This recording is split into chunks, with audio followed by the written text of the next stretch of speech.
Hello and welcome to a cornucopia of Tales and Tellers.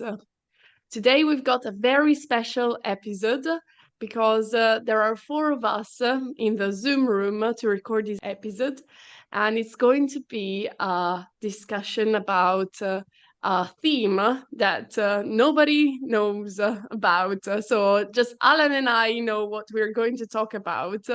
And hello, Alan. Hello, everybody. Whereas David, hello, David. Hello. Yes, it's a bit of a mystery. And Despina, hello, Despina. Hello, guys. We're just left here clueless. No idea what's going to follow. Yes, they have no clue what we're going to talk about. And that was all Alan's idea. But he said, well, they're storytellers. They can think of something to say on the go. So if you don't have in Irish, anything we to say wing it's it. going to be Alan's fault. Let's see. So the first thing, this is part two of an episode we did a couple of weeks ago called "Catching Rainbows and Emergency Glue." So the first story I told was a story about a guy who finds a horse in the Glens of Antrim, and the horse is trapped by the King Ferry, and he has to do several little tasks to release the horse, basically. And they all lived happily ever after. Simona, what was the two stories you had? I had two stories. One about a fish who had to be helped by a wizard to get rid of something he had eaten and he shouldn't have. And the other story was about a little robot who kept emergency glue in his stomach pocket.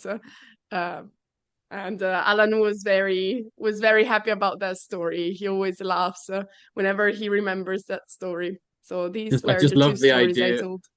I love the idea of just a robot going along with a sandwich in his chest just to take it out to eat it, which would put it back in his chest, which means he could take it out to eat it. It's a cycle of sandwiches. Yeah. So on the podcast, we basically asked for feedback, and we got some interesting feedback. For example, some people said the stories were stories, but they didn't strike us as stories we would normally tell. Or the people who heard them and sent us feedback said the stories were interesting, but maybe they were either too long or they just didn't match the personalities of us telling them. So we would be quite interested, David and Despina, of what you thought of the contents of those stories. And I don't mean the contents of the robot's chest. I mean the contents in general of what you heard. Did they feel like natural stories? Did they come across as ye old folk tales? Well, I thought for me it was different in your two different cases. I thought Simona's two stories came across as kind of authored stories that weren't necessarily traditional stories, although they had traditional story elements in them. Whereas your story, Alan, I thought was either a traditional story or like a traditional story or based on a traditional story. And it reminded me of, to some extent, of one particular Irish story I've heard and even told before, which is, do you know the story where there's the tailor of Galway who sets off to Dublin because the king has been ousted by gosh, it's such a long time since I've told it. Is it a giant? I think it's a giant that's taken over the castle. Right.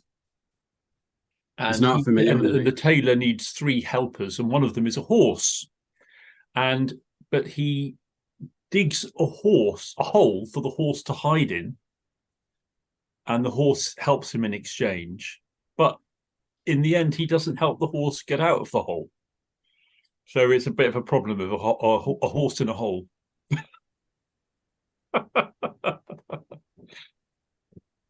We've all had those problems around here.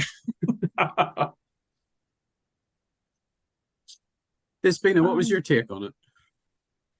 I too had a different sentimental reaction to each tale, not necessarily the difference between you two, the difference between each of the three tales. So the first one, the one with the horse, is one of my favorites, firstly because of the magical element in it, and secondly, it's the motif that the hero has to pass through all the tests So this is like the process of maturity, and this is a very common theme in different genres. So I really like that, even though the horse topic always brings kelpies in my mind, which are not always pleasant beings in fairy tales, but this one was nice. And then the fishtail was very funny, of course. So usually in these things, you start with the hero doing something silly, and afterwards, supposedly, they receive a life lesson through their experience, but not in this case. So that was, you know, the line you were not expecting in the end. That was fun. Now, when it comes to the robot story, I could follow it. I liked the sequence of events, but when the robot word was mentioned, it always brought me to a modern era. And I prefer tales to be timeless. So I think if I were to tell this tale, I would probably change the robot into something else, maybe a wooden doll or, you know, something like that. Yeah, because I think when you introduced it to someone, I think originally I thought you were going to tell Pinocchio. Well, that was what I imagined anyway. Pinocchio with a lunchbox in his chest. Ah, yes. Maybe we had talked about Pinocchio or Geppetto beforehand or something. But anyway, so now I think it's time for the bombshell. Dun dun dun. So basically, we told those stories, and I think we worded the stories that they were recent to us. Well, technically speaking, the stories were recent to the entire universe because they were the best part of 15 minutes old, something like that. So what we had done was preparing for the podcast. We had actually sat on Zoom together, and I had sat on, through trial and error, mainly error. I had sat on, you've probably heard of Chat GPT by now. So what I had done with my story was I had told the AI to give me a folkloric, I think that was the words I used, folkloric Irish tale. So it gave me the skeleton of my tale, and it said, and then the person needed to do these three things, and then he came back. So it's like, okay, so what are the three things? So I had like a very thin skeleton of the story, and then I kept asking it to put more and more meat on it, more and more meat on it, and then I culturized it. Is that a word? I had the skeleton, and then I sort of tried to turn it into my own tale, as it were. Simona, what had you done? So basically, well, my stories were not created by artificial intelligence, but by my own mind, because I created them with a game that I've got. So it's a storytelling game. You've got cards and 5 categories, and there are some cards for each category. So there is main character, problem, enemy. These are the categories. So I took one card for each category, and then I had to put them together. So that's why there was a robot inside the story, and there was a glass shoe, a glass made of crystal, and so it felt really Cinderella with a glass shoe, but then there was a robot, so I had to use my brain to have them to create a sense and have them make sense actually. So we tried these 2 techniques, let's say, to create new stories, and we wanted to see the difference between something that was created by artificial intelligence and something that was created by a human mind, but with constraints. So I had to act with the constraints of the game, because I had those, I had that character, I had that lesson that needed to be learned. So in the case of the fish, for example, Despina, you said the fish made a mistake, understood the lesson, and then made the mistake again. So basically, the lesson, the moral of the story had to be sometimes things go back just where they started. So I had this constraint, and I had to create a cycle. So I started from the problem, and then he solved the problem, but then the problem I had to go back to the problem again. So I made the fish swallow the ring again. So these were the things that we did. I think when we say it out loud, it sounds like we were actually the students in an English classroom, doesn't it? Because here's the skeleton. How can you turn it your own? So we'd be interested to know from you guys. Does that change the story? Does it change telling it? Does it change the meaning of it? Does it change the feel towards it, or is it sort of just text on a screen now? I'd actually wondered about. I mean, you hit it as a bombshell. I wasn't surprised to find out about the Chat GPT, because I've been hearing a lot about it recently. But I'd imagined that both of you had used it. And isn't it interesting? Yeah, that the one, you asked for an Irish folk traditional tale, and it came up with that, and then with further prompts, you got the further detail. Yeah, that kind of makes sense to me. And yeah, I hadn't guessed about Simona using a kind of story making game, but that makes perfect sense as you explain it. And you used that for both of the stories, right? Yeah.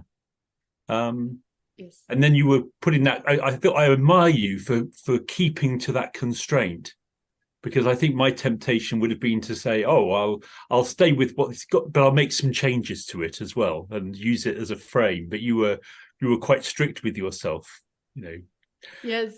And the actual idea of this not learning and coming back to where you started, that was a constraint right from the beginning with the story, right? Yeah. Yes, Yeah. because one of the 5 things that you select at the beginning is the moral of the story. So everything needs to make sense based on that moral. So that was a constraint for me. And actually, when we wanted to record the episode, when we decided to record the episode, it should have been all ChatGPT stories. But ChatGPT was banned in Italy for a few weeks or months. And so I said, well, I've got this game. I'll do it like that. And we changed it a little bit. And I think we had an issue because when we were preparing for it, there was so much trial and error going, no, don't like that. No, don't like that. No, don't like that. And then it was borderline racist because it kept calling all of my characters Seamus. There was some borderline alcoholism in the thing as well, which I didn't like and took out. But yeah, we definitely had to turn the tales into our own as well. It was like, here's your thin skeleton. I try and prompt the like, for example, in mine, getting it to, trying to get the 3 ideas for, catching a rainbow and all the other stuff. That was more creativity rather than AI doing it. It just couldn't handle that. But I never want to see a story with Seamus in it again, who has a drinking problem. I mean, it's getting that from somewhere. I don't know who's inputting that, but did they feel like stories? I mean, a lot of some of the feedback we got was it didn't sound like stories you would tell, which I think is interesting. Maybe I've stereotyped myself in what I tell. When people say that, perhaps they are already familiar with the idea that you have used such a device. I mean, I had no idea what you used to make the stories. I didn't even know the stories were yours. So they did sound like stories to me. However, that is totally subjective, I guess. On the other hand, now you get to compare and contrast the 2 different tools you used. So that's interesting. But when it comes to changing the story, going back to your first question, Alan, whether it changes the story in ways it shouldn't or something like that, I have devised the term Despina is for my personal use, so you feel free to use it. You can Alanize the story, or you can Simonize the story, Davidize the story. So I always do that. In fact, what I do is a part of what you did. So I take the story, I take out the meat, keep the bones, and either shuffle the meat around or change it. So it has to do, of course, with the moral of the story you want to pass, the message, what message you want to people to get, but also sometimes in tales, especially if they're folk tales coming from decades past, well, things were different then. The place of women in society was very different, and we need to show how things were, of course, yes, but we also want to show how we would like things to be. So I sometimes revise the sexes of the main characters in the story. I have the woman not being a damsel in distress, but actually becoming an active part of the story, saving herself, or sometimes she becomes the heroine and she saves others. So I think that is essential as well. Do you think it's always the case with stories then that, I mean, I don't think I've ever told the same story twice. I've always added or taken away or changed a bit. As long as the skeleton is always there, like you said, I've always, I suppose, Alanized it. I probably say culturized it. So yeah, I think it's a case of we always do that anyway, don't we? So it's always evolving. Yeah. It is how the different versions we have today came to be. It's part of the storytelling process. It's part of what we do. And then, of course, you have the same story in different cultures, and then you can see the similarities and the differences between places through a far distance on the globe, but it is the same story, essentially. So I think we should create our own versions. What do you think, David? Yeah, I agree with everything you've said, Despina. I think there are stories, I mean, the most common significant change I make to traditional stories is exactly what you're talking about. It's about gender. But there are sometimes stories where it's so deeply ingrained in the story, I just think, like, I'm not going to be retelling that story with any audience I come across. But very often there is a way of giving agency to the female character, which is not there in the traditional version. But I think this is, I'm kind of interested in the whole story making process as well, the story and the techniques. And I don't think it really matters whether we're using ChatGPT or a game to create a story. I think it's just finding what works. And if we're all English language teachers, I think those are interesting things to explore. I mean, my favorite way of creating stories with students is creating stories collaboratively in a group or with a whole class, and then students taking that very roughly collaborated and created story and then reworking it, so they then individualize it. That's one of my favorite things to do. Or that once we've created a story together as a group and we've set that kind of frame, that then they go into groups and create stories using similar tricks. So I suppose with ChatGPT, that could be done in group work. I guess with, I mean, I haven't explored ChatGPT. I tried to use it once. I mentioned in the pre-chat that I'm writing an article about mixed language storytelling, and I did a webinar on it a couple of weeks ago. And I thought, what I'll do is I'll see if I can turn the transcript of my talk into an article. And I talked to my son, Tom, and I said, how would I do this? And he said, well, just put it into ChatGPT, the transcript, and give it the prompt, write an article in the style of David Heathfield. And it didn't work. And it's because I haven't used ChatGPT. I don't know how to do the prompts yet properly. Tom's coming to visit next week, and perhaps I'll explore it a bit further. But he's using ChatGPT. I mean, he's an instant adapter of all new technology, and he's using it all the time in his work. He's literally taking it and running with it. So I mean, I'm curious at how it's going to develop. And I guess, the tool is only ever as good as the person using it. I guess it's going to be like that for a while. I am worried, though, about ChatGPT or AI taking over the world, although I've been assured by experts that that's not going to happen. But I do fear that we're going to be wiped out one day. And I had a really interesting conversation with Nick Emery, who some of us know. And we were talking precisely about this, and he was speculating, but quite confidently, that it won't be very many years before teachers are practically redundant in terms of content of what we're teaching, and our role will be on building communities and maintaining communities and a kind of good atmosphere for learning. So he thinks that storytelling will remain there as a key part of what people need. But actually, when it comes to learning grammar and vocabulary, no, AI will be doing all of that. I don't know. Well, There's a lot of ideas to I think think I about. prefer that. I don't know. I'm connecting to what you were saying, David. I was listening to a podcast yesterday, and I don't know if you're familiar with the History Hit podcasts.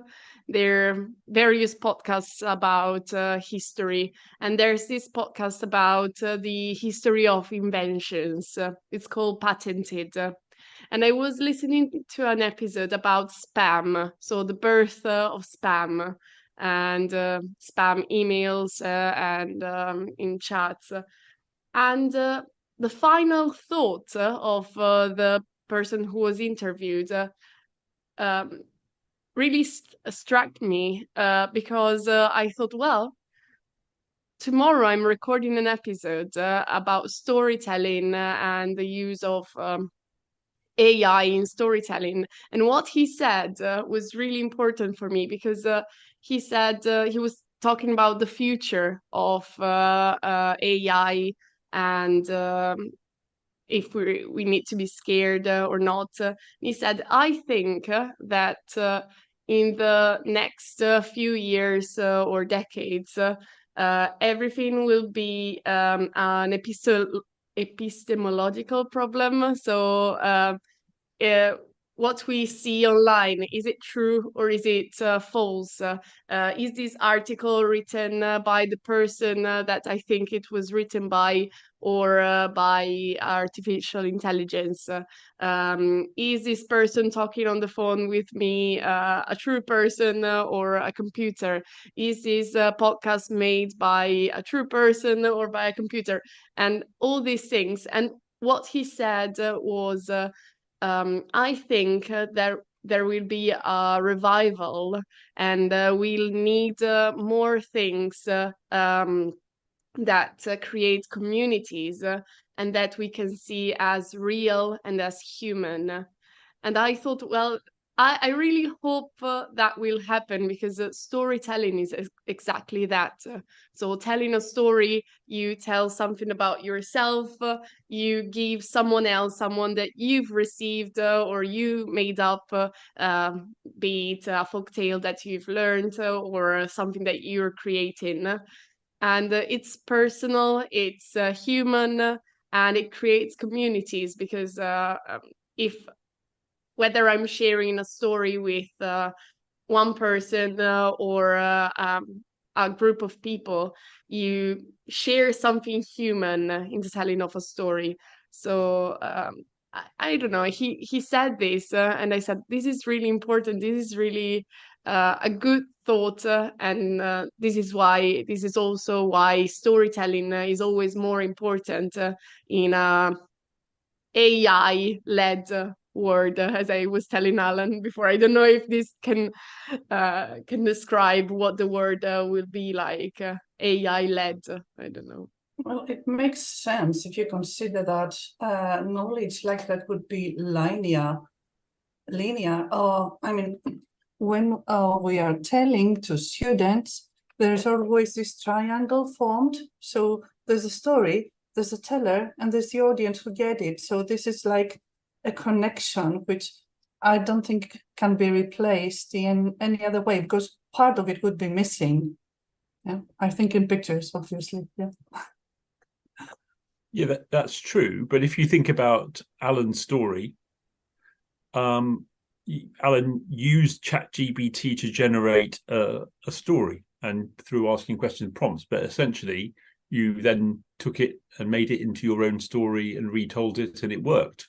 So it's just a tool. It's yes, I suppose it's where do we, where we go from here, and whether at some point it will be doing something else. But you were still the storyteller, very much as however the story comes to us, we're the ones who select and filter out what we don't want and add in what we do want to convey, and speaks for itself. We're storytellers. Yeah, I think it's that thing where it is just an assistance. I know the media, when they're talking about artificial intelligence stuff, basically what it boils down to, I think, is people have watched Terminator 2 far too much.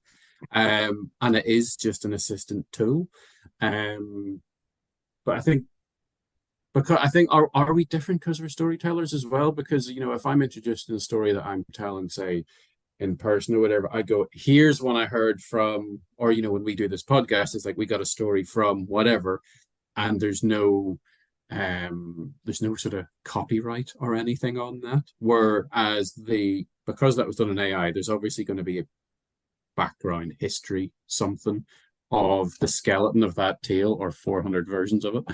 Because Despina mentioned it there. Who then owns that story? Does anybody own that story? Do we ever own stories? ChatGPT is mining millions of bits of information, isn't it? And you've asked it to create an Irish folktale, so it's taken in all that information plus extra kind of stereotype information about alcohol and Seamus, etc. But in a way, it's very truthful. It's kind of got this kind of huge history of Irish knowledge of folklore, I guess. So it's kind of like a traditional Irish folktale, but it certainly doesn't belong to anybody but you. I mean, how could it? It can't belong to ChatGPT or the makers of ChatGPT, because that's just a collation of information that's existing. Well, if you set the greater picture, I don't think stories can be owned. I mean, yeah, you put part of yourself in them, and you try to pass one particular message. But if I make a story, if I create it and I go out there and tell it, I expect people who like it to take it, make it their own and retell it. That would be part of handing it over to others. I would like that to happen. Not necessarily my name mentioned every time. It wouldn't matter. Storytellers do not have a big ego. That is why we're not actors. Yeah. And I know that AI might be intimidating, as new technology always is, but David, I am adamant in my belief that if we at some point reach our own demise, it will be of our own making. Yeah, I always used to have the phrase when I used to teach computer science, the issue is normally between the keyboard and the chair. It's in there. Yeah. Because I think it's one of those things, because it was storytelling, when I did my qualification course, it was basically avoid published material. Because when finances and publications come into it, then it becomes a bit of a more grey area and sort of legal thing. Whereas generally, everything we've done has always just been word of mouth, really, isn't it? Well, it does that keep us in the clear? Depends on what kind of learner you are. Yeah, there are people who prefer to read something, and there are people who prefer to listen to something. We learn in different ways, so any one of the two that works. Can I ask you a question about Simona's way of learning your two stories, or creating your two stories, I should say, rather than learning? Because again, it was just using tools, and I've not recently, I must admit, long time ago, tried using some story making games with students.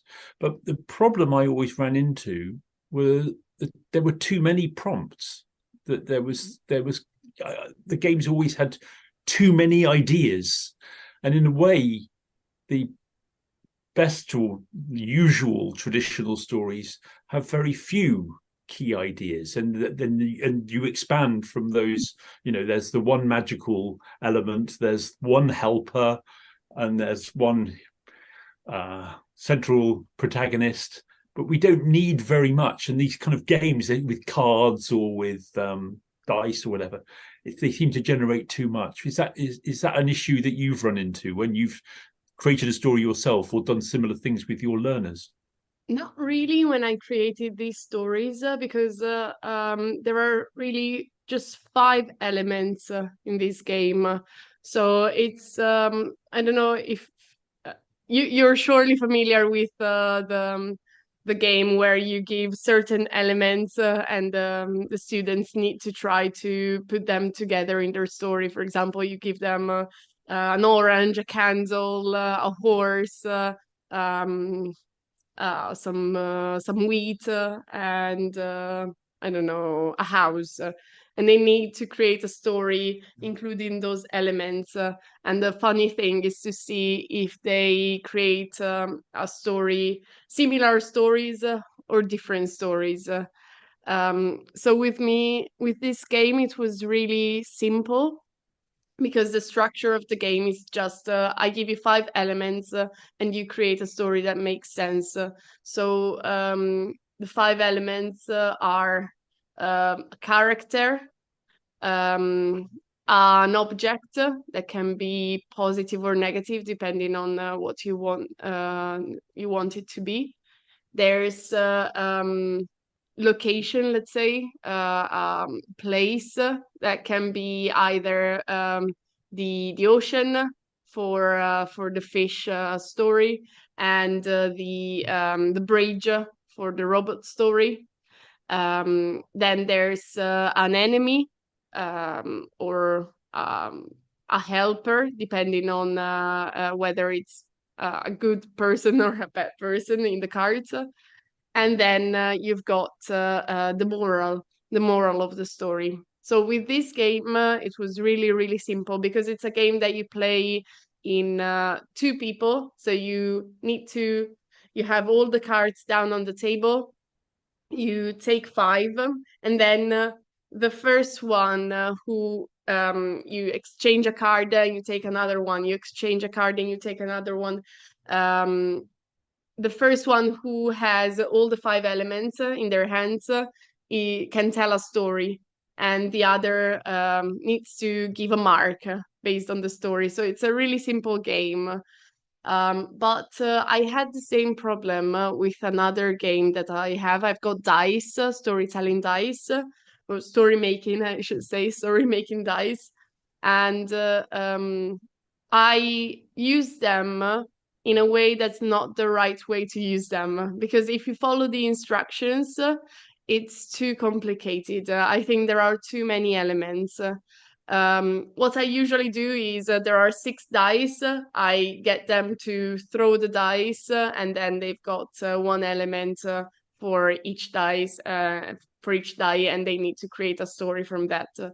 Because if you follow the instructions, it says, okay, for the first part of the story, these are the elements. And then let's roll the yellow die and let's see what comes into the story at this point of the story. And then by the end of the story, you've got something like 20 elements. And you need to put all the elements inside the story. So I'm not using the instructions. I'm changing them, because as you said, there are too many things. But maybe you're referring also to something like Dungeons and Dragons.